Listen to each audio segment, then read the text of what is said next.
doorbell. It's Christmas time. So, mabuti po ang Panginoon, di po ba?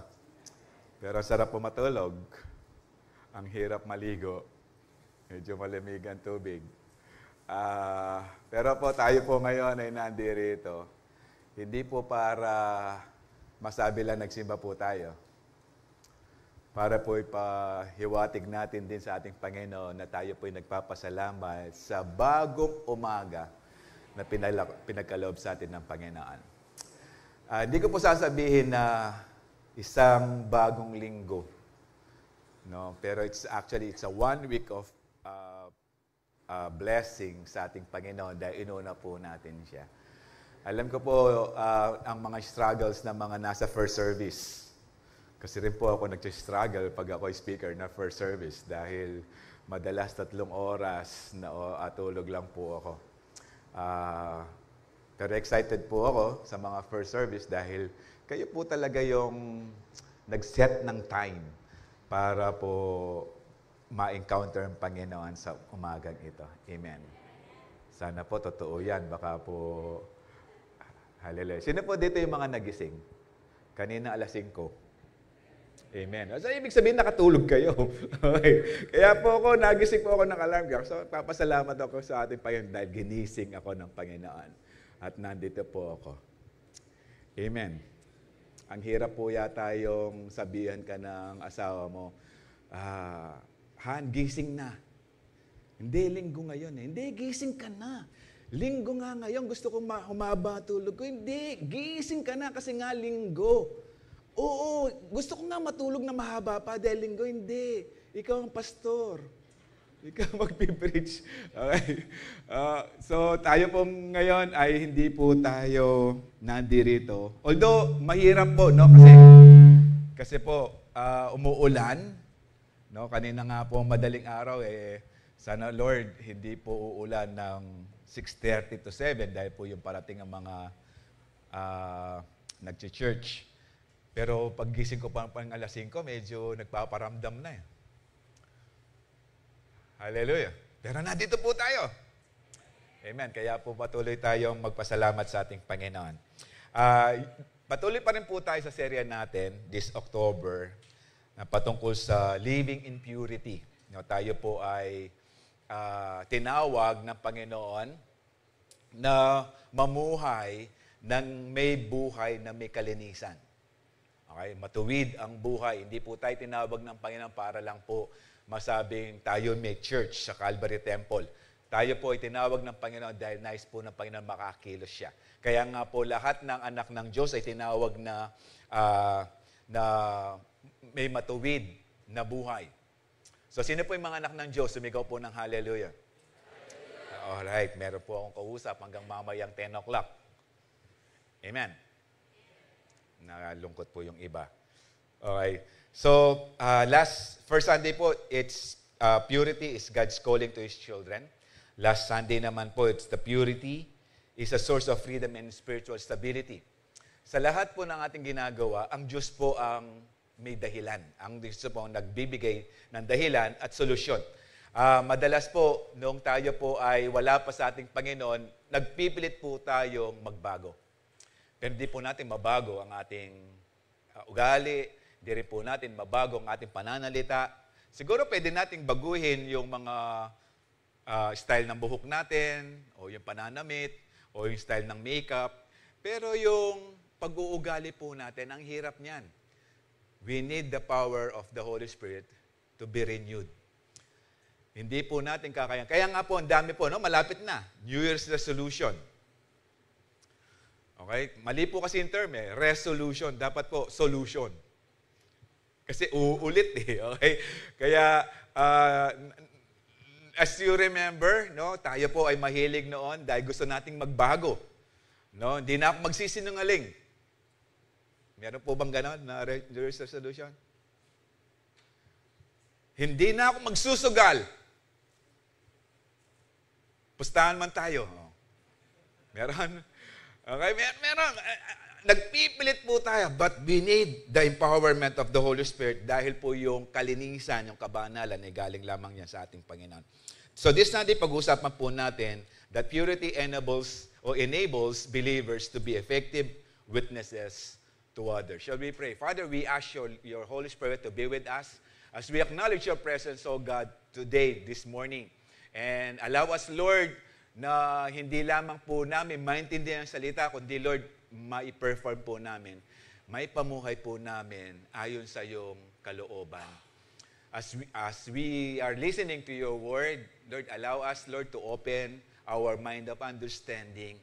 And as we obey, Lord, i-open nyo rin po yung opportunity to be used for your glory. Lord, as I pray sa panahong ito, we pray, Lord, sa mga mabababang lugar dito sa Pilipinas, maging sa Pampanga. Lord, gabayan niyo po sila, protektahan sa bagyong dumarating. At dalangin din po namin, Panginoon, ang lahat, especially the CTPI families, Lord, ay maproteksyonan din po sa flu virus in Jesus' name. Protect us, Lord, and make us healthy always, Lord. Increase and strengthen our immune system as we pray. Thank you, Lord. Patuloy ka naming dinadakila, maging sa aming pakikinig ng iyong salita. Ikaw ang mapurian at may taas. Ito pong aming dalangin sa pangalan ni Jesus. Amen. So, pag sinabi pong witnesses o witness, ito po ay panawagan ng Panginoon sa atin. No, sabi po ng Matthew 28:19, as we go and make disciples into all nations. Okay, baptizing them in the name of the Father and of the Son and of the Holy Spirit, and teaching them, in verse 20, to obey what I have commanded you. So tayo po ay tinawag ng Panginoon upang ihayag ang mabuting balita. Yung pong mabuting balitang pinapahayag natin, nagiging mabuti po siya dahil naranasan po natin siya. Witness po tayo sa magandang pagkilos ng Diyos sa buhay natin. Ito po yung magandang balita na kumikilos ng Panginoon in His personal way, individually. Hindi na po sakop ng isang bansa lang or isang tribo, just like in the Old Testament. But right now, kumikilos ang Panginoon sa Kanyang personal way. Kaya nga we are praying our Father. Hallelujah. No? Kaya nga po, teaching them to obey, ang hirap naman po atang magturo nang hindi naman nakikita sa iyo. Kaya nga po, we need this purity para po makakilos o may hayag natin ng salita ng Panginoon na may integridad. Hallelujah. Hindi po yung, nakakita na po kayo ng lasing na nagsabing, alam mo, nabasa ko na ang Bible. From Genesis to Revelation. Nakarinig na po kayo? Yes, nabasa lang niya, pero hindi niya naintindihan, I believe.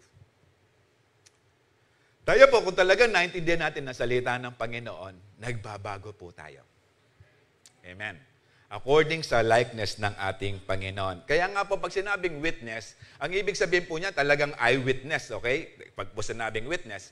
Pero nowadays, ang witnesses or witnessing na pag-aaralan natin o yung pinapahayag ng Panginoon, ito po yung realidad ng buhay na nangyari na sa iyo sa pamamagitan ng pagkilos ng Panginoon sa buhay mo. Tinetestify mo to. Nangyari ito sa iyo, kaya nga ngayon gusto mo rin ang Diyos makakilos doon sa mga mahal mo sa buhay. Ang hirap naman po ata na ikaw ay nagkaroon ng magandang pagbabago, magandang nangyari sa buhay mo, pero hindi mo maisigaw, hindi mo maibalita. Tama po? Parang nung kayo ay sinagot ng girlfriend nyo, na misis nyo na ngayon, na sinabi niya, huwag nyo munang pagsasabi. Okay? Huwag mo natin pagsasabi. Keep it secret. No? Tapos ikaw talagang hindi mo pinagsabi, talagang, kasi bawal pa eh. Okay? Ibig sabihin, siguro dahil wala pang bahay, okay? Wala pang magandang trabaho, medyo bawal pa. Kinabukasan, kinocongratulate ka ng mga kaibigan mo. Yung palang girlfriend mo nagsabing secret lang, siya pala yung nagsabi na sinagot ka niya. Okay? Actually, yung mga magandang balita na yan, di po natin kayang talagang pigilan na hindi ma-share at maipagsabi.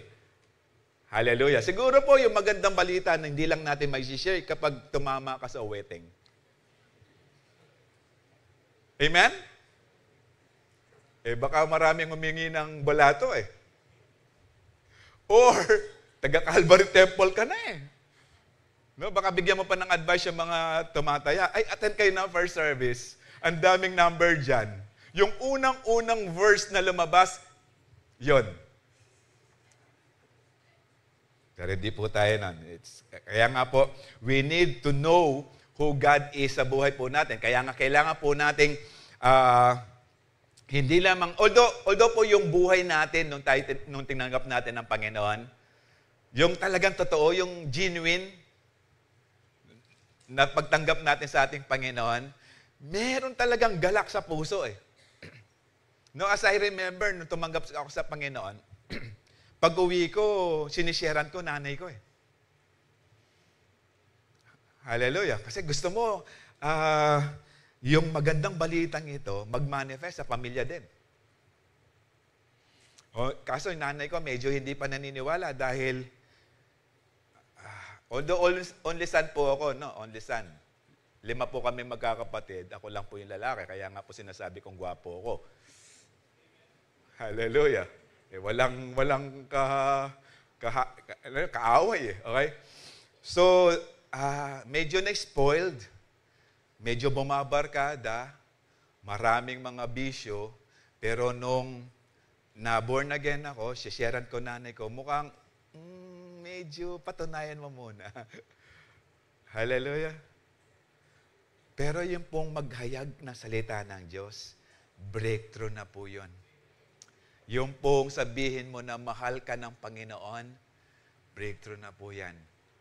Kaya naiisin po natin kung tayo po talaga naglilingkod sa ating Panginoon kapag po na-encounter natin ang Panginoon sa buhay po natin, patuloy po tayong paggamit, patuloy po tayong mag-serve sa ating Panginoon.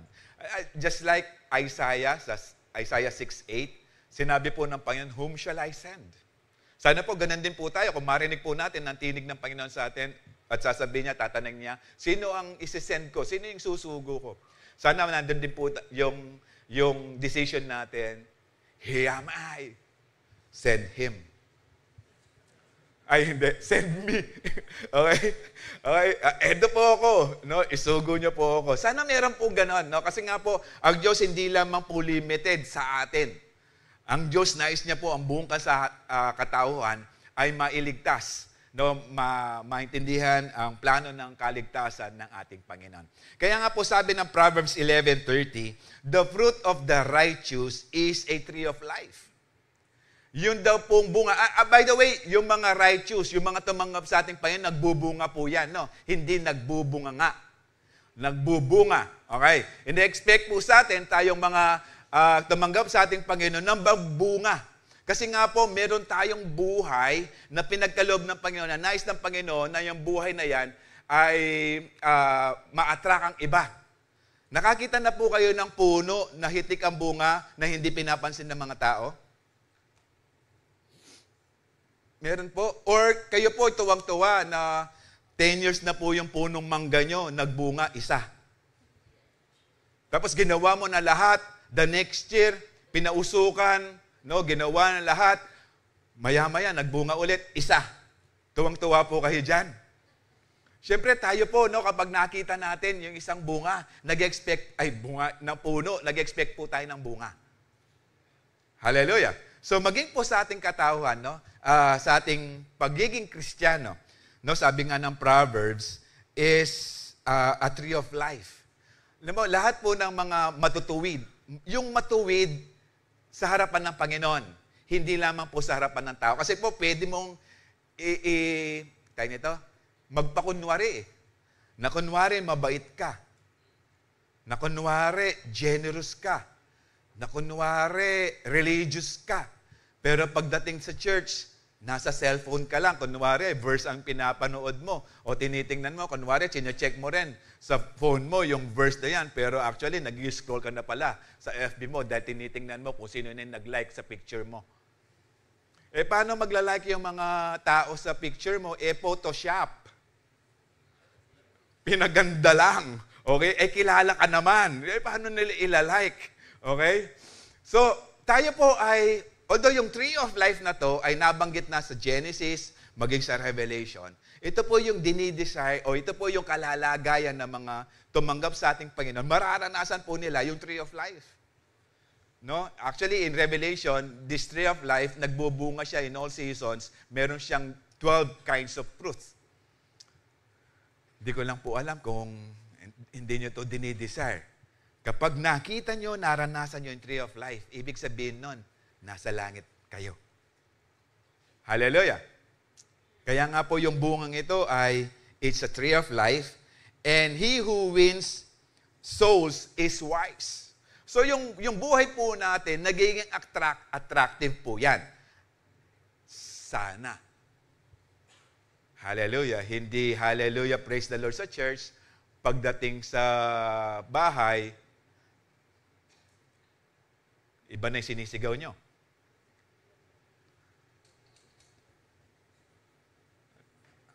Na maging yung aso nyo, takot na takot kapag dumating ka. Okay? It's a wise to win souls dahil po yung mga taong ito na-attract na sa buhay po natin, but we need to share the Word of God. No, marami po yes, maganda po yung friendship evangelism. Yung ipakita mo muna kung ano yung pakay mo, ano yung pakikipagkaibigan mo sa taong ito, then later on, sisharean mo siya. Maganda po yun. Pero meron pong time talaga na kailangan natin ihatid ang salita ng Diyos sa kanila. Hindi lamang po tayo nagpe-perform.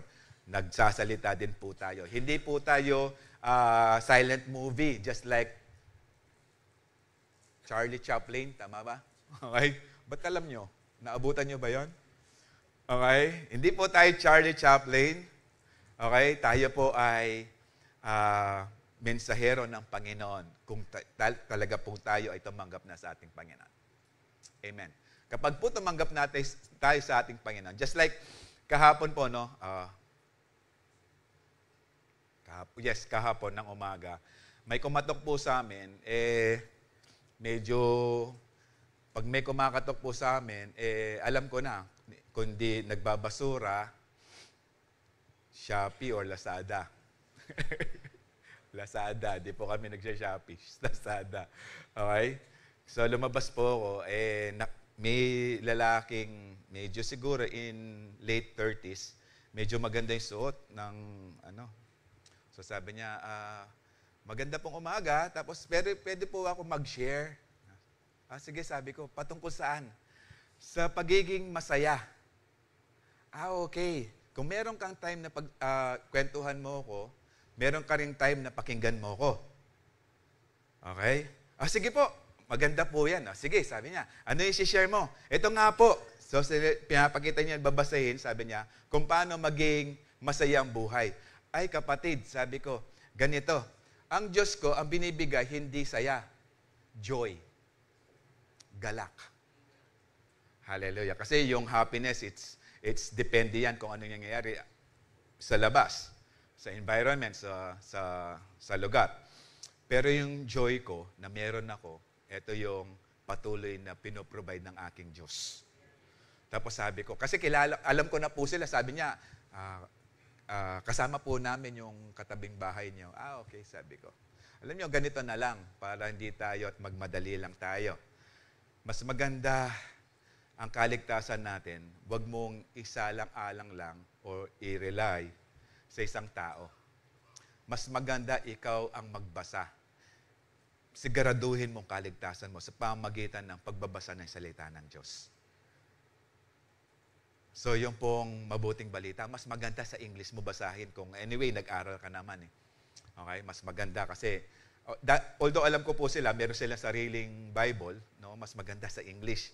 Okay?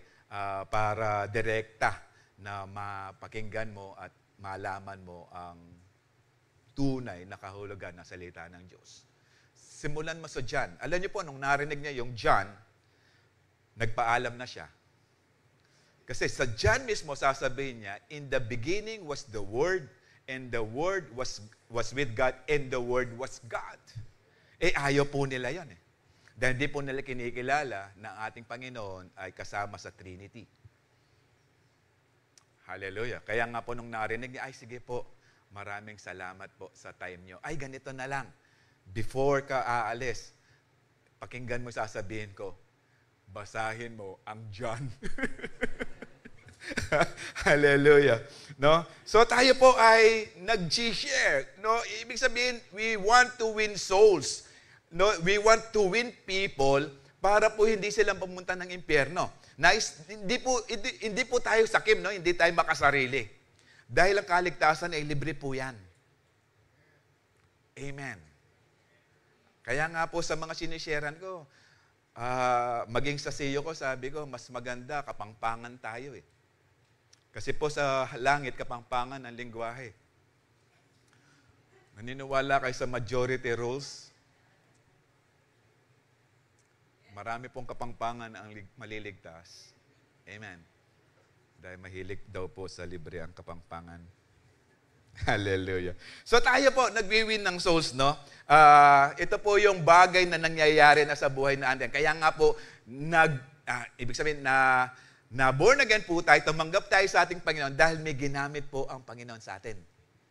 Na credible, na merong malinis na puso at buhay. Tama po ba?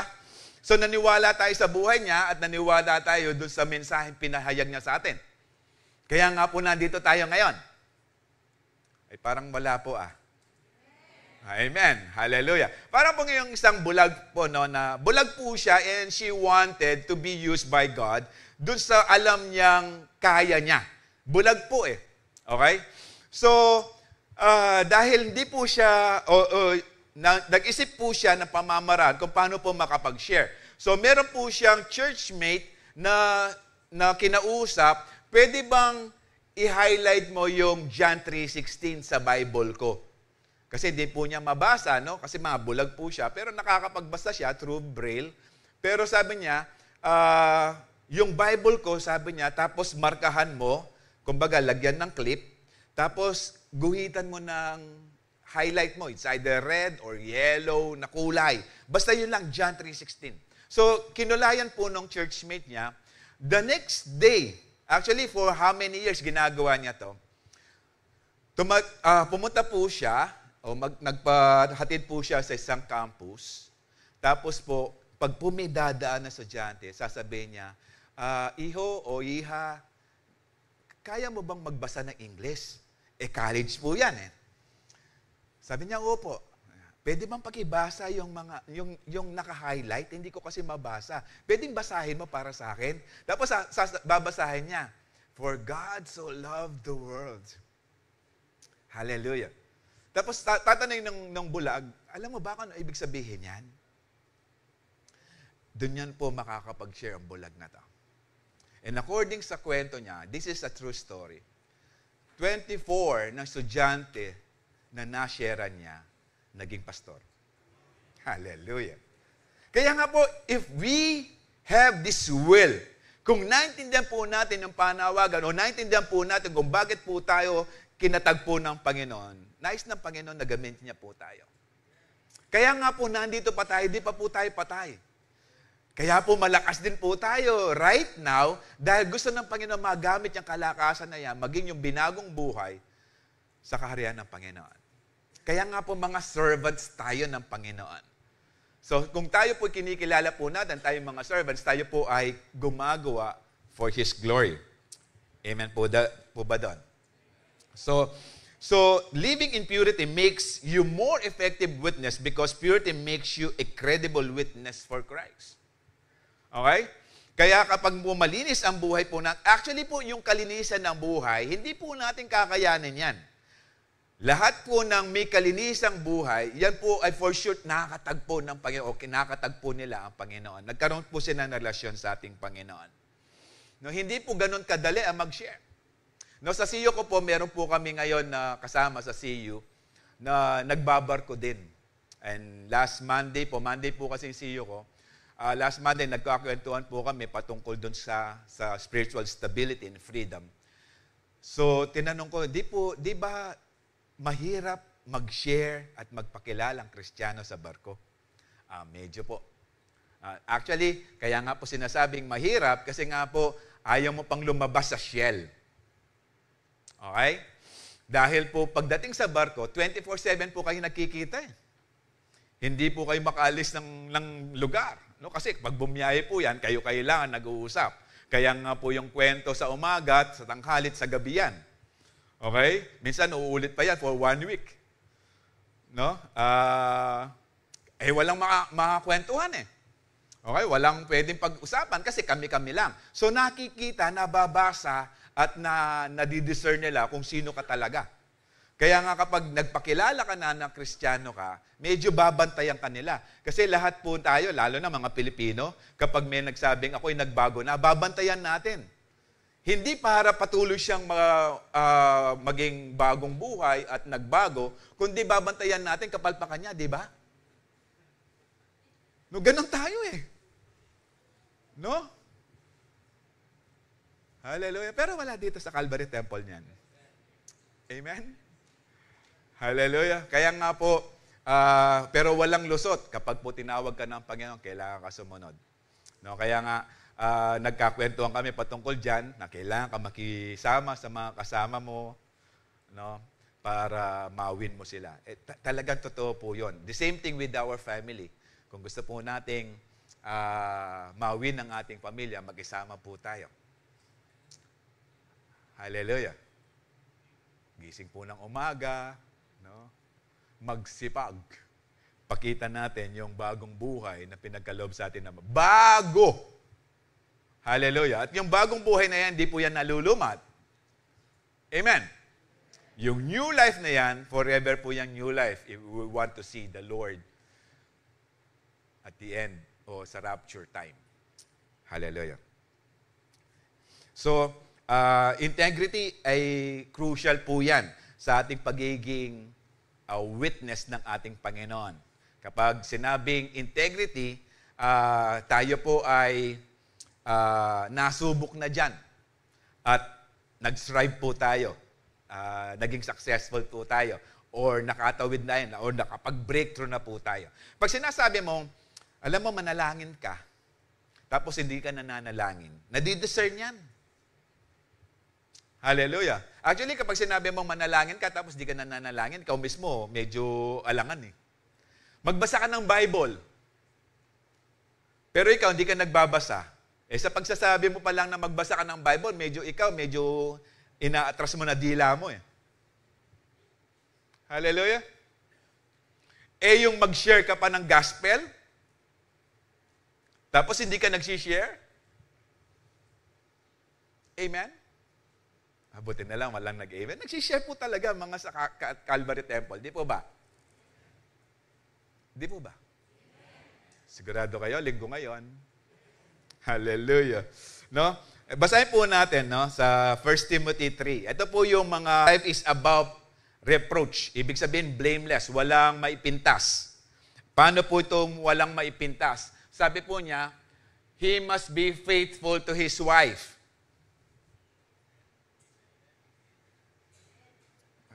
Ba't yung nag-i-amen mga binata?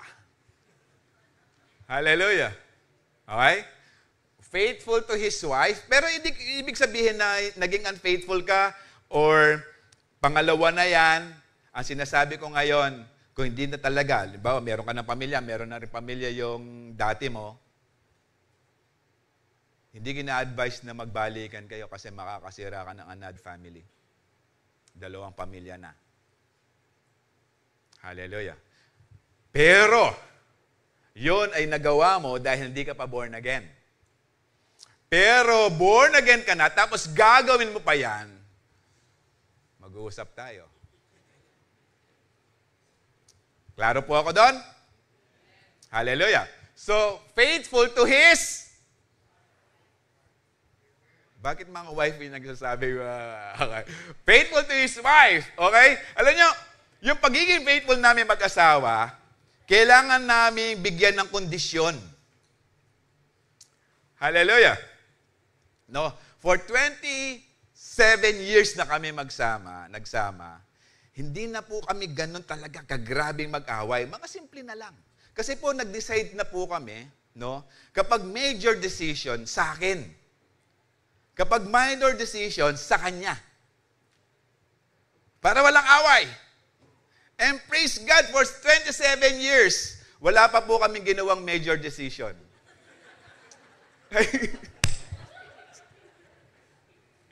Kasi po, nag-workshop po kami.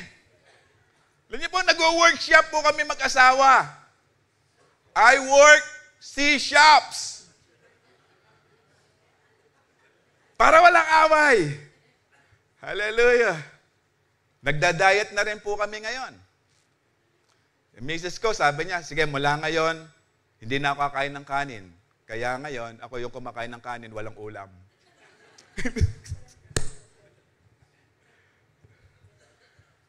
Hallelujah.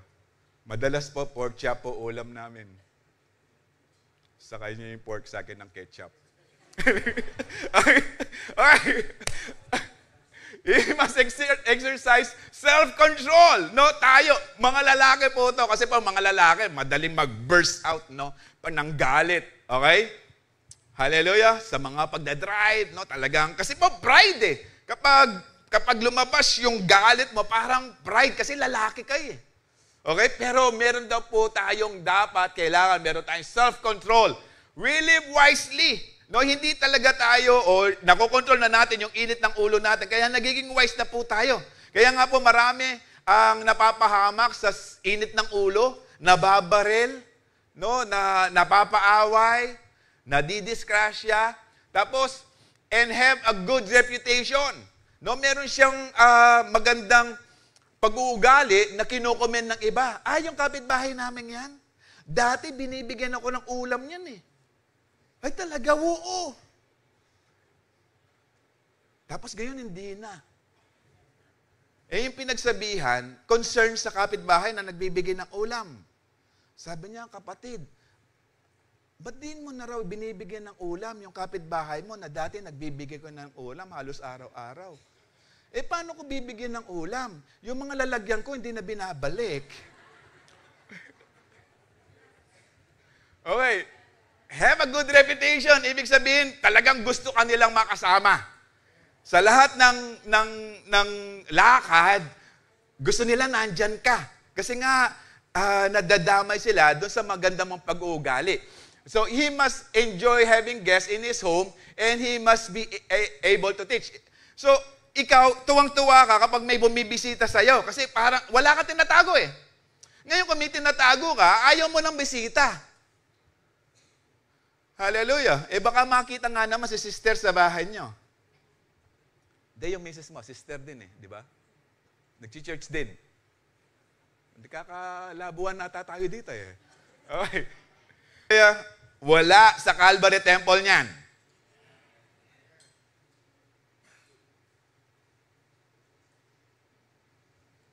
Seryoso eh.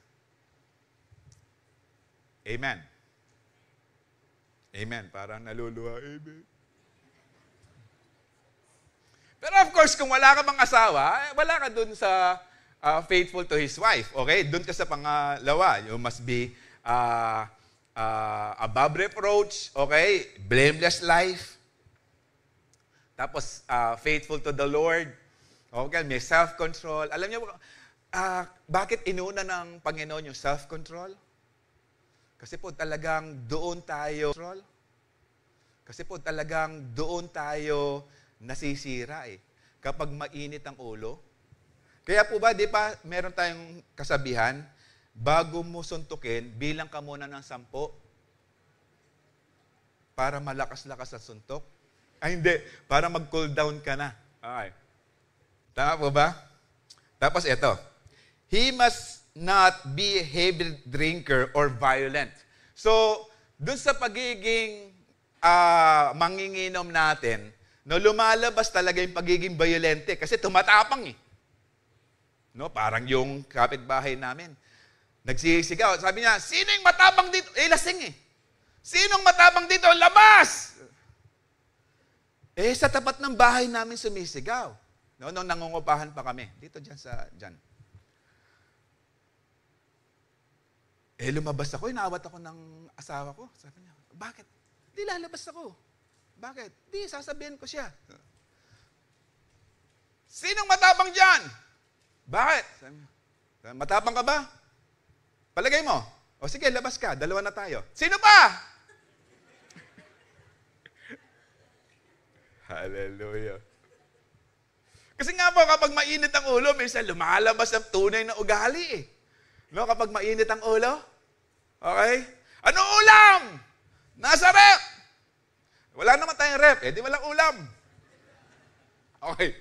He must be gentle. Okay? Kaya nga po, although sinabi he must not be heavy drinker. Kasi nga po yung mga Hudyo, umiinom po yan. Pero, in a mild way. Lalo na si Timothy, meron pong sakit sa tiyan yan. Okay. Okay? Tapos, not quarrelsome. No, kapag hindi mo makontrol sarili mo, okay, yan, mahilig sa gulo. Hallelujah. Not love money. Kasi nga po, doon po yung pinag-uugatan ng pagiging ganid. No, yung pagiging greed natin sa pera. Madalas, yan po yung root ng kasamaan, no, the love of money. He must manage his own family well. So, able to teach, able to preach. Actually, mga tatay, tayo po naglilid ng devotion sa pamilya. Hallelujah. Yung family devotion po, lalaki po ang tumatayo dyan. Amen? So, bantayan nyo, tatay nyo, ano? Of course, kung hindi pa mananampalataya ang asawa lalaki, ikaw na asawa babae, ikaw ang mag-lead.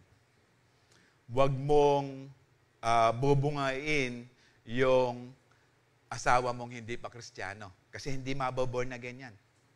Hallelujah. No, sabi na 1 Peter 3, verse 1, no, sa ating pagpapahayag ng mabuting balita, huwag yung maraming dakdak. Kasi nga po sa pamagitan ng mabuting gawa ng mga babae, mawiwin mo yung asawa mo. Hallelujah. Okay? Mag-submit po tayo sa kanila. Kaya nga mga asawang lalaki naman, kung gusto mong tugunin ang Panginoon panalangin mo, mahalin mo. Maging faithful ka sa asawa mo. Hallelujah. And he must manage his own family well, having children who respect and obey him. Kasi nga po, pag nakikita yung kalinisan, yung magandang buhay, yung righteous na pamumuhay, ay susunod ang mga anak po natin. Hallelujah. No, ganon din ang sulat po ni Pablo kay Titus, verse 1. No, sabi ba, an elder must live a blameless life. That is the same with above reproach. So, paano ito magiging blameless life? He must be faithful to his wife. Inulit po. And his children must be believers and don't have reputation for being wild and rebellious. Hallelujah. No, ito po yung sinabi ng 1 Timothy kanina, na sumusunod yung mga anak natin. As I remember po, no, si Omi nung nagkasakit po. Praise God po sa mga nag-pray sa aking anak. No? During the course kasi po, we stay for about 6 days sa hospital. During the time na uuwi po ako, kasi tatatlo lang po kami sa bahay. So ako natutulog dun sa bahay po namin. Pag uuwi na ako, minsan po nakakalimutan ko siya pag-pray. Dahil natutulog na. Tapos po, nung nakita niya palabas na ako, sabi niya, Daddy, pray for me. It's a loving a sound na marinig mo na yung anak mo ay sumusunod sa paraan na ginagawa mo araw-araw sa buhay mo. Na doon sa bagay na pananalangin sa kanya, napaka-importante na sa kanya. Hallelujah. Kaya nga po, his children must be believers who don't have a reputation for being wild and rebellious. Hallelujah. And praise God. 20 days na pong walang gadget si Omi. Hallelujah. Kaso po, she choose, no, sa mga drawings and art. And we have this family bonding at times. At lumalabas yung pagiging creative kapag po walang gadget. Bata, 8 years old, matanda, may gadget pa rin. Hallelujah. No, tinetempt po namin, okay, you can use my phone for 15 minutes. Ayaw pa rin po niya. Kasi po one day, gumamit po siya ng cellphone. Usapan po namin 15 minutes. Nasa office po siya, pastor's office. Nag-time po siya. Okay, kasi 15 minutes, kailangan niya isoli yung cellphone. Natakot po talaga siya kasi nung pinakita ko sa kanya, 15 minutes and 6 seconds. Sabi ko, sumobra ka, Omi. Takot na takot po talaga siya. Now, that is being honest. Okay? Although binibiro ko lang po siya. Hallelujah. Sana po mayroon tayong mga ganong ganap sa bahay po natin na mga anak po natin ay tinuturuan na po natin ng mabuti. Sabi nga po ng Proverbs 22:6, train up a child in the way he should go. When he is old, he will not depart from it. Hallelujah. In verse 7, the church leader is the manager of God's household, and he must live a blameless life. That is the same thing. He must be not be arrogant or quick-tempered. No, meron ang self-control. He must not not be a heavy drinker or violent or dishonest with money. So the same thing doon sa sulat ni Paul kay Timothy. Pero ito po, bakit po sa mga lalaki talaga nakatuon yung pang-iinom o pag-iinom ng alak? Nakakalalaki daw eh. Pero nung ako po uminom din po ako. Pero nung nakikita ko hindi naman po dumadagdag pagkalalaki ko, tinigil ko na. Kasi parehas lang naman eh. Parang yung paninigarilyo. Sabi kapag naninigarilyo ka, gumagwapo ka. Every time na naninigarilyo ako, tinitingnan ko naman sa salamin sarili ko, gwapo pa rin naman ako.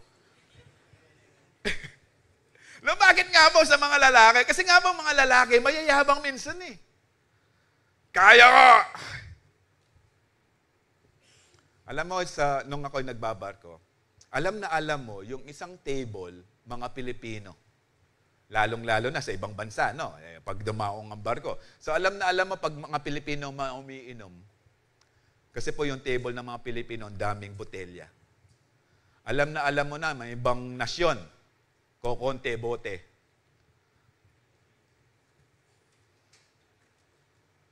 Hallelujah. Lalo na kapag Italiano, isa lang yung bote.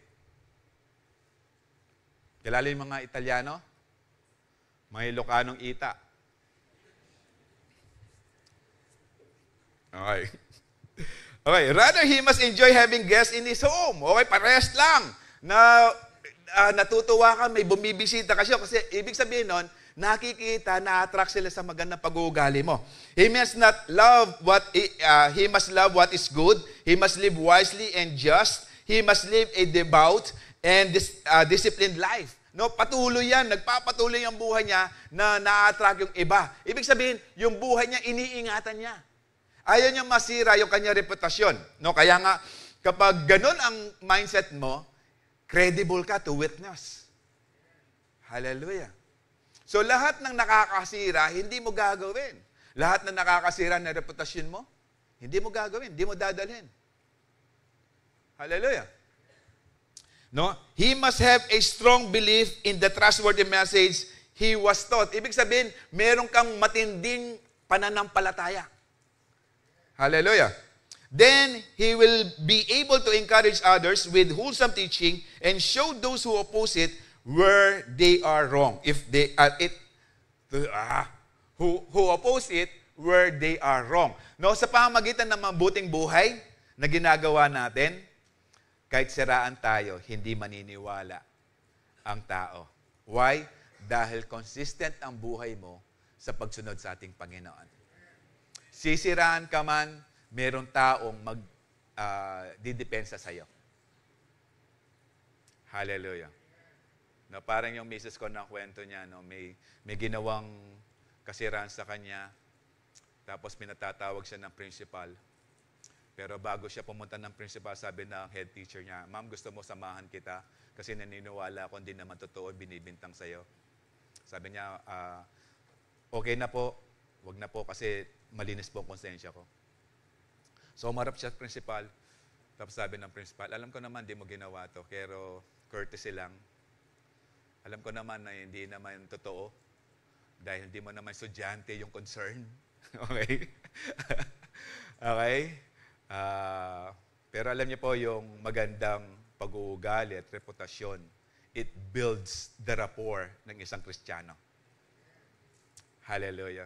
Now, meron nga pong isang dating teacher po dito,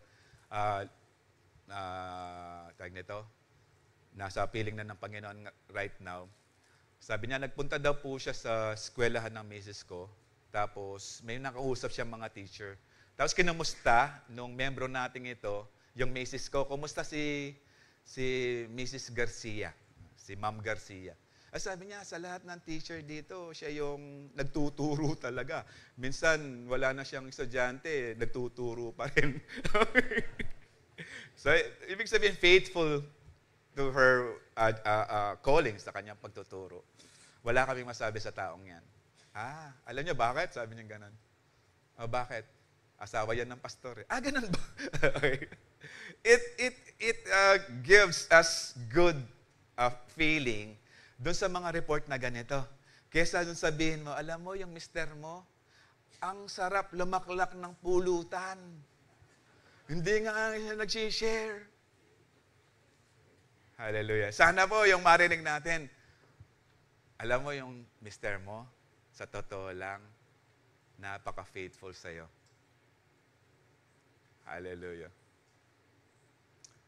Kahit lasing na yan, ikaw pa rin ang binabanggit. Hallelujah. So wala po dito nun. Amen. Hallelujah. So maintain a life of purity with the help of God's grace. No, hindi po natin kakayanin yan. We need the help of the Holy Spirit. We need the grace of God. And once you lose your integrity in the eyes of the others, they will never listen to you again. Kaya nga ingat po tayo. Alam niyo po, ang Panginoon, nais niya na magbunga po tayo. Dahil po yung mga Kristiyanong hindi nagbubunga, pinuputol po ng Panginoon. Kailangan po tayong magbunga. Amen. Ang salt. Pampalasa, pang-preserve, pang-disinfect. Di po ba noon, asin lang ang pang-toothbrush natin? Okay? Yung Colgate natin, asin? Hindi close-up? Hallelujah. Pampalasa. Pero sabi ng Panginoon, but what good is salt if it has lost its flavor? Kung nawala na yung panglasa niya, nawala na yung gamit niya, o nawala na yung, yung pagkaalat niya. Ang sabi niya, can you make it salty again? Hindi na. So, nararapat lamang siya na itapon sa lupa at apakapakan na lang ng tao. Ibig sabihin, kung ang buhay mo nawala na ng panlasa. Alam niyo po, yung matabang, lagyan mo ng asin, na-enhance ang lasa. Okay? Yung pakwan, dinalagyan ng asin para lumabas yung pagkamatamis niya. Okay? So, ganun din po ang buhay kailangan natin. Na kapag po humalo tayo, gumaganda yung lasa. Hindi sumasama. Amen. Hallelujah. No? So, yung matabang, sumasarap. So, ibig sabihin, yung matabang sa paglilingkod sa ating Panginoon, kapag nakasama ka niya, gumaganda ang paglilingkod. Hallelujah. Hallelujah. Ba't nakasimangot po kayo? Pag evangelism talaga pinag-uusapan, ang hirap mag-encourage, no? Palitan na lang kaya natin, blessings. Blessing din po ito kasi nga po, the more we obey the Lord, the more He will bless us. Hallelujah. Okay? 14, you are the light of the world, like a city in a hilltop that cannot be hidden. Ibig sabihin, yung ilaw na yan, hindi po yan kailangan mamamatay. Okay? Hindi po yan patay-sindi. Dahil po ang purpose niya pala ilawan Okay, ang tawag nito yung town. Okay po, kaya nga po nasa taas eh. Hallelujah. No one lights a lamp and then puts under a basket. Instead, a lamp is placed on a stand where it gives light to everyone in the house. Kaya nga po tinataas. Yung buhay po natin, parang asin at ilaw, no, na hindi po kailangan mawala ang liwanag na sinasabi ng ating Panginoon. Hallelujah. Dahil po ang buhay po natin, binago na po ng Panginoon. Hallelujah. Alam niyo po sa barko, ang mga navigation na lights po niya, no? Ang lawak po ng dagat, no? Ang laki din ng barko. Ang mga sinasakyan ko pong barko, parang 10-story building, 200 meters ang haba, 37 meters ang lapad. Ang ilaw po niya, 5 lang. Kada ilaw, 25 watts lang. Kada ilaw. Yun nga lang, hindi katulad ng ilaw natin sa bahay, no? Yun, yung ilaw nun, hindi kayang kapitan ng kalawang. Pero 25 watts. Pero alam niyo po, alam mo na may barko kapag gabi. Kasi yung 25 watts na yan, kayang makita yan in 10 nautical miles sa pamamagitan ng telescope or binocular. At makikita mo, kapag nakita mo na yung ilaw niya, alam mong na barko siya. Hallelujah. The same thing with us. Yung ilaw natin, nakikita. Kapag nakita po yung klase ng buhay natin, nalalaman nila na taga-Calvary Temple ka. Ngayon, kung ang buhay mo hindi nagiging kaaya-aya sa iba, ibig sabihin taga-ibang church ka. Sorry po. Biro lang po. No? Biro lang. Okay, pampagising lang. Okay, as salt and light, we shine brightly when we live pure lives. But if we compromise our testimony, people will trample it underfoot. No, hindi tayo paniniwalaan na. May sasabihin ka pa lang, wala na, umaalis na sila. Kasi nga po, nasira na yung reputasyon eh. Kaya nga po, ingatan po natin yung reputasyon natin, lalong-lalo na sa pag-uugali natin. Hallelujah. Ala na pong Kristiyanong managkas. Amen. Wala na pong Kristiyanong mahilig magmura. Amen. Gusto niyo pong makarinig ng mura? Gusto niyo pong marinig? At 10 pesos. Ay, malya pa ka, no? Gawin taning 4. Okay, let's prioritize purity and preserve our witness for Christ. Para po yung mga sinisharean po natin, talagang kumilala sa ating Panginoon. Amen. So, living in purity makes us more effective witness because purity empowers you to be a confident witness. Kapag po credible ka, meron kang malinis na reputasyon, confident ka rin mag-share. Hallelujah. No, hindi ka nangingiwi. No, sino po dito yung pinag-pray? Pwede kang ikaw mag-pray sa pagkain? Tapos ayaw mag-pray. Ba't ayaw mo mag-pray? Hindi ko pa alam kung paano mag-pray. Hindi, para mong kausap lang ang Panginoon. Ganun lang ba? Oo, parang kausap mo lang si Lord. O sige, ako mag-pray. O tayo po manalangin. Lord, kumusta na ka, Ken? Ganong balita, Ken? Okay? So, tayo po nag-i-improve. Lahat naman po nagsimula sa ganyan. Yung panalangin lang sa pagkain, di alam kung paano manalangin. No, tawagin nyo na lang si Omi, siya yung mag-pray ng pagkain nyo. Hallelujah. Kasi training din po yan eh. Okay?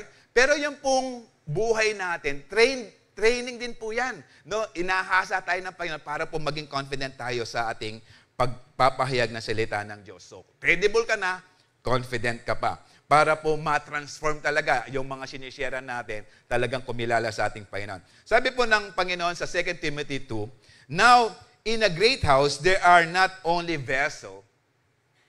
Tama ba tayo? ESB na ata tayo dyan eh. Okay? Okay. Now, in a great house, there are not only vessels of gold and silver, but also a wood and clay.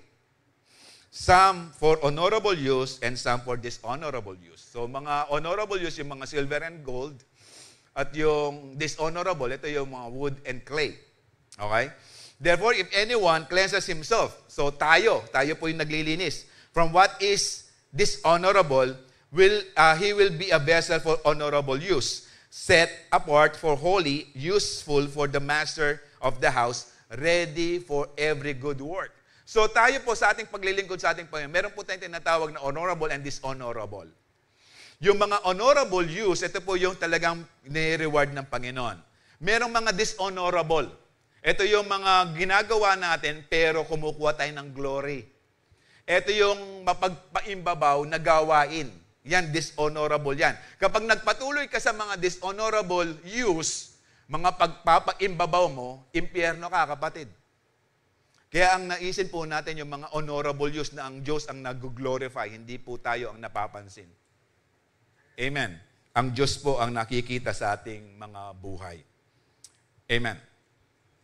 Hallelujah. Sino po dito yung mahilig uminom ng tubig sa maraming baso? Makakainom ka naman eh. Pwede, no? Kasi tamad kang maghugas ng plato at baso. Amen? O, sabi ko na, meron dito yan. Okay. Makakainom ka, kaso nga lang, medyo yaki. Pero kapag malinis yan, okay, pag iinom ka, naka-4 pa. Hallelujah! So gusto natin. Ang Diyos, hindi kaya niya gusto yung mga malinis na puso, malinis na ugali, matuwid ang pamumuhay? Hindi kaya niya nais din gamitin yung mga taong ito? Hallelujah. Although merong mga ginagamit ng Panginoon to serve His purpose na mga hindi talaga faithful o hindi talaga mananampalataya. Just like, si Judas, no, ginamit ng Panginoon. Hindi po tayo nagpapasalamat kay Judas, no? Hallelujah. Kasi binitray niya ang ating Panginoon. Pero ito, nagamit ng Panginoon for the glory, for the purpose of God, yung taong iyon, dahil po ang Diyos makapangyarihan, is sovereign. Pinakita lang po niya na siya ang tunay na Diyos. Na kahit yung hindi mo mananampalataya, at times ginagamit ng Panginoon, pero hindi ibig sabihin ito, i-reward ng Panginoon. Yun yung mga dishonorable use. Ibig sabihin, pagdating natin sa langit, lahat ng ginawa natin for God, titest by fire. So yung mga silver and gold lang ang pumapasa sa fire. Pero yung wood and clay, susunog lang po yan, nawawala. So naisin po natin na tayo po ay for honorable use para sa ating Panginoon. Amen. Hallelujah. So 1 Peter 3, sabi niya, instead, you must worship Christ as Lord, your Savior, or as Lord of your life. And if someone asks about your hope as a believer, always be ready to explain it. Yes, yung sinusulatan po ni Peter dito ay mga persecuted. Pero sinasabi ni Peter, maging handa pa rin kayo. Yung sa klase ng pamumuhay, may pinipersecute kayo, pero ready kayo to answer. Kasi po ang Panginoon magbibigay sa atin ng dahilan, ng rason. Hindi po tayo nag-iisa. Whenever we share, hindi po tayo nag-iisa. Sabi nga ito, Matthew 20:20, He will be with us up to the end of this age. So hindi po tayo nag-iisa. Whenever we share, whenever we witness sa ibang tao, hindi po tayo nag-iisa. Kasi nga po, the Lord, Jesus, loves people. He loves souls. Kaya nga po, pag nag-share po tayo, kasama po natin ang ating Panginoon. In verse 16, do this in a gentle and respectful way. Keep your conscience clear. Ano? Kapag merong ganitong pag-uusap, huwag kang maging magagalitin. No, kasi nga po ang Panginoon, napaka-gentle niyan when He share His gospel to us. Noong pong ang Panginoon, kumausap sa atin, napaka-gentle niya. Then if people speak against you, they will be ashamed when they see what a good life you live because you belong to Christ. Hallelujah. So ang Panginoon po ang nag-glorify. So living in purity keeps you ready or confident to share your faith and witness for Christ. Hallelujah. So nagpapatuloy po tayo. Sabi rin po ng 1 Timothy, command and teach these things. Ano po yung sinasabi ni Pablo kay Timothy? Don't let anyone look down on you because you are young, but set an example for the believers in speech, sa pamagitan ng pananalita, in conduct, sa pamagitan ng pag-uugali, in love, sa pagmamahal, in faith, and in purity. Hallelujah. Don't let anyone look down on you. Yes, si Timothy, posible medyo pinanghihinaan siya ng loob, pero pinalalakas ng loob ni Pablo dito no sinulatan niya dahil may dahilan ng Panginoon bakit ginagamit si Timothy. Meron din pong dahilan ng Panginoon kung bakit po tayo nais ng Panginoon makapag-share sa iba. Hallelujah. Dahil tumatas po ang pananampalataya natin. Dahil doon din po nasusubok kung sino po tayo sa harapan ng Panginoon. Amen? Tayo mga Kristiyano, attractive po ang buhay natin. Hindi po destructive. Hallelujah. So, katulad din kay Timothy, and you yourself must be an example to them by doing good works of every kind. Let everything you do reflect the integrity and seriousness of your teaching. No? Kaya nga po, pag nag-share po tayo, yung integridad na sinasabi natin, nangyayari po yan. Ibig sabihin, nagmamanifest po sa buhay natin. Teach the truth, okay, with integrity so that your teaching can't be criticized. Okay? So kapag nagturo po tayo, siguraduhin po natin na merong integridad. Na sumusunod po tayo sa ating Panginoon. Then those who oppose you or oppose us will be ashamed and have nothing but to say about us. Kapag po nagpapatuloy tayo sa paglilingkod sa ating Panginoon, sa pagsunod sa ating Panginoon. It gives you the confidence to witness when you walk the talk. Hallelujah. Sorry. Hindi po maganda sasabihin mo sa tao, pakinggan mo ang sinasabi ko, huwag mong tularan ang ginagawa ko. Hindi po yan. Dahil po ang tao tinitingnan talaga yung klase ng pamumuhay meron tayo. Kung talagang tayo masaya maging Kristiyano o hindi. So titingnan ng tao yan. Kung ikaw talagang merong maganda ugnayan sa ating Panginoon, tinitingnan ng Panginoon. Kasi po ang lahat ng may ugnayan sa ating Panginoon, nagbabago ang kanyang buhay for the glory of God. Amen. So, parang sa Galatians din, no? Sa Galatians 2, si Pablo kinorek si Peter dahil po si Peter ay nag-act, kala mo Gentiles.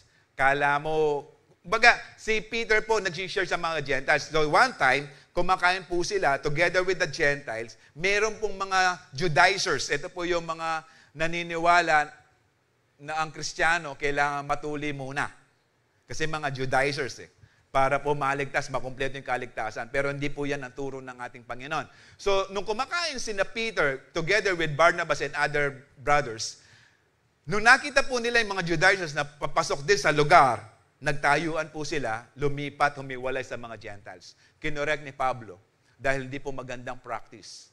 Sabi ni Pablo, kung iniikayat mo mga Gentiles na maging Hudyo katulad mo, mamuhay ka bilang katulad ng isang tunay na Kristiyano.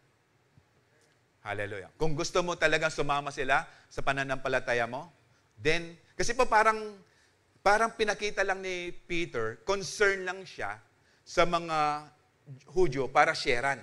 Pero hindi talaga concern si Peter na makasama nila si Peter sa paglilingkod sa ating Panginoon. Okay? Kaya nga po, tayo po nag-share ng gospel para po makasama natin sila sa paglilingkod sa ating Panginoon. Hallelujah. Hindi lang po tayo nag-share basta ng gospel. Nag-share po tayo ng word ng Panginoon para po makasama natin sila sa paglilingkod sa ating Panginoon. Amen? So your faith and actions should be consistent with what you preach and believe. Hallelujah. Pangatlo, living in purity makes you more effective witness because purity manifests the presence of the Holy Spirit. Kaya nga hindi po natin kakayanin baguhin ang sarili natin. Na maging pure, we need the Holy Spirit. We need His power. We need His anointing. In Matthew 5:8 said, blessed po tayo, pero hindi na natin pinaplanong magkasala. Hallelujah! So, actually po, ang Panginoon, nung pong nag-ascend siya, no, para po ibigay ang Santong Espiritu at makasama natin siya, nung nag-ascend po ang Panginoon sa langit, bago siya mag-ascend, I should say, sabi niya sa mga disciples niya, wag muna kayong umalis, humayo. You wait the promised Holy Spirit in Jerusalem. Kasi po, taga-Galilean o Galilee po halos mga disciples ng ating Panginoon. So, wag muna kayo alis sa Jerusalem, hintayin nyo yung promised Holy Spirit. Kasi po, it will empower them to share the gospel. Okay. Pero imagine, try to imagine. Okay. Acts 2. Tayo. When the day of Pentecost came, they were all together in one place. Okay? Try to imagine. Nag-ascend po ang Panginoon 40 days after Passover. Nagpunta na po siya ng langit. Doon na po binigay yung Great Commission. Ngayon, nakita mong nag-resurrect ang ating Panginoon, kumain ulit. Nakita mong namatay, pero nag-resurrect, nabuhay magmuli. Okay? Nakasama po ulit for 40 days. Nandun pa rin, nakikita mo siya. Tapos nakita mo nag-ascend sa langit. Hindi ka pa excited to share that good news. Okay? Pero ito, sabi ng Panginoon, wait the promise. Hindi sinabi kailan. Pero sabi niya, wait. So siguro habang nagpipray sila, first day wala pa, siguro after 3 days. Kasi after 3 days, doon nag-resurrect si Jesus. Siguro after 3 days, darating na. Wala pa rin. Okay? They continue praying, devoting themselves to prayer. Okay? They encourage one another. 4 days, wala pa. 5th, 6th, 7. Sigurado 7 kasi po, ang 7 sa mga Hudyo, perfect number. Yan. Okay? Yun yung conclusion. Yun yung day of rest. Okay? Darating na sa 7th day. Wala pa rin. Ito, mga eyewitness ang mga to sa magandang balita. Mga excited na mag-share. Okay? Pero, nandun yung sabi ng Panginoon, command ng Panginoon, wait the promise Holy Spirit. Pagdating siguro ng 8th day, sa akin lang po to, opinion ko lang po to. Palagay ko, sabi nila, okay Lord, kung kailan mo gustong dumating, kung kailan mo gustong ibigay yung Santong Espiritu, let your will be done. So nagpatuloy lang po sila. Then, suddenly, after 10 days, suddenly a sound like a blowing of a violent wind came from heaven and filled the whole house where they were sitting. Okay? It's a sound of violent wind, pero walang violent wind. Okay? It's a sound. Okay? They saw that what seemed to be tongues of fire that separated and came to rest on each of them. Okay? Nakita po nila yung tongues of fire. All of them were filled with the Holy Spirit. Bakit po sila na-filled ng Holy Spirit? For about 10 days, they constricted themselves. They devote themselves to prayer. They encourage one another for 10 days. Nandun lang po sila, praying and praying, asking the will of God. Hallelujah. Ano pong nangyari nung nagkaroon na ng manifestation ng baptism of the Holy Spirit? In verse 36, therefore, let all Israel be assured of this. Eto na, nangaral na si Peter. Kasi nga po, nag-speak sila ng tongues, narinig na mga nandun sa malapit sa Jerusalem. During this time, marami po mga Hudyo nasa temple o nasa Jerusalem dahil po yung Pentecost, ito po yung araw na kung saan binabalik po nila ang kanilang first fruit. It's a celebration as well sa kanila, kaya marami pong tao sa Jerusalem. At doon po, nangaral po si Peter, sinabi niya ang Joel 2, okay, pinahayag niya. Tapos sabi niya, therefore let all Israel be assured of this. God has made this Jesus, whom you crucified, both Lord and Messiah. When the people heard this, they were cut to their heart. Ibig sabihin na nabagbag ang kanilang mga puso. Naantig, na-convict, and said to Peter and to other apostles, brothers, what shall we do? Peter replied, repent and be baptized, every one of you, in the name of Jesus Christ, for the forgiveness of your sins, and you will receive the gift of the Holy Spirit. And the promise is for you and your children, and for all are far off, for all whom the Lord God will call. With many other words he warned them and pleaded with them, save yourself from this corrupt generation. Those who accepted his message were baptized, and about 3,000 were added to their number. Paano nangyari to? Because they prayed. In Acts 4:31, after they prayed, patuloy po sila sa pananalangin, the place where they were meeting was shaken. They were all filled with the Holy Spirit and spoke the word of God boldly. Hallelujah. We encourage you, I encourage you to attend our meeting of the prayer warriors. Dahil doon lang po tayo merong time to soak in the presence of God corporately, nasama-sama sa lugar na to. And if you want to experience the presence of God, the manifestation of the Holy Spirit, attend po tayo. Hallelujah. So mahalaga po ang maging pure, ang merong malinis na buhay dahil po nagmamanifest po ang Santong Espiritu. Amen. Prayer is the first step to purity. Through prayer, the Holy Spirit empowers you to be a confident witness for Christ. Tayo po nais na gamitin ng Panginoon to become an effective witnesses to others. Kaya nga po, purity makes you a credible witness for Christ. Purity makes you to be a confident witness. And purity makes the presence of the Holy Spirit or manifest the Holy Spirit. Tayo po lahat na nandirito, nais ng Panginoon makakilos sa buhay po natin. Nais din po ng Panginoon makakilos sa buhay ng iba sa pamamagitan po natin. Kaso nga lang po, ito lang po, meron tayong free will. Kung hindi po natin papayagan ng Panginoon na makakilos sa buhay natin, hindi po niya tayo gagamitin. So sa lahat po na nandirito, habang malapit na po dumating ang Panginoon, pero habang may pagkakataon pa, paggamit po tayo sa ating Panginoon.